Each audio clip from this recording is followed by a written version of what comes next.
Hello everyone, how are you? Today we're going to talk about verb to have in the past tense, which is changed into had.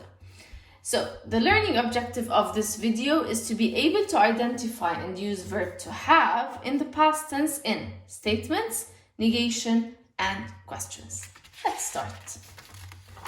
So first, what is the past tense, or when do we use it? We use the past tense when we talk about the action or an event or events that happened and finished. For example, things that happened yesterday, last week, last night, last summer, last year, last decade, etc.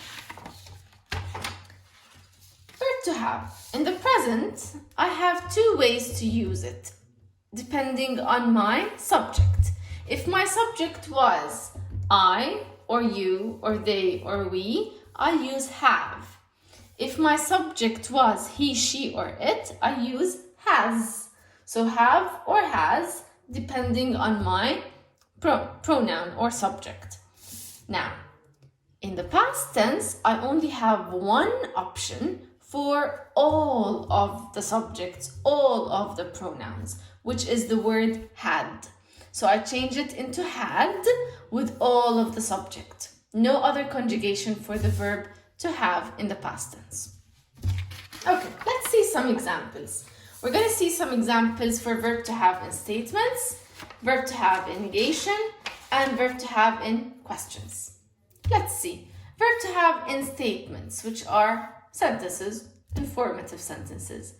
I had a nice dream yesterday. We had a yummy lunch. You had fun with your cousins. They had to work, so they couldn't come. He had some quiet time alone at the house. We saw the dog. It had a silver collar. She had a stain on her dress. So I used only had all the way, no matter what my subject was. Okay, let's see verb to have in negation. Before that, we will see what a negation is. Negation is a sentence written in the negative form. How do I form a sentence in negative? I have to have my subject, the word or the verb did, and then the word not, and then the verb have. I will not use had because the tense, the past tense, went with the verb did. Okay, so the did took the past tense from verb to have. Okay, so now have goes back to its base form, to its origin. Okay, and the past tense goes with the verb to do, with did. Let's see.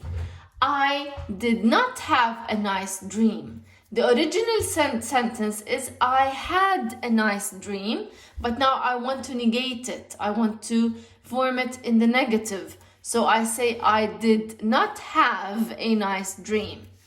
We did not have a yummy lunch. The original sentence was we had a yummy lunch. Now the past tense went with the verb did, and the verb to have went to its base form, to its origin. You did not have fun with your cousins. They did not have to work. He did not have some quiet time. It did not have a silver collar. She did not have a stain on her dress. So all of these sentences are in the negative form. We formed them using did, not, and going back to the original form or the base form of the verb to have. Now, let's go to questions. Forming questions with verb to have. I will also use the verb did and then have my subject and then have the word have, the verb to have in its base form again. Examples. Did we have a class? So I have the past tense again with the verb did. So that's why I brought my verb to have into its base form. And in the middle comes the subject. Did we have a class? Did they have a cat? Did you have lunch yet? Did I have my keys with me? So this is basically how to use verb to have, the conjugation in the past tense, how to use it forming questions, forming negative sentences, and forming statements. If you have any questions, please jot them down in the comments section, and I will answer you as soon as possible. Thank you for listening. Goodbye.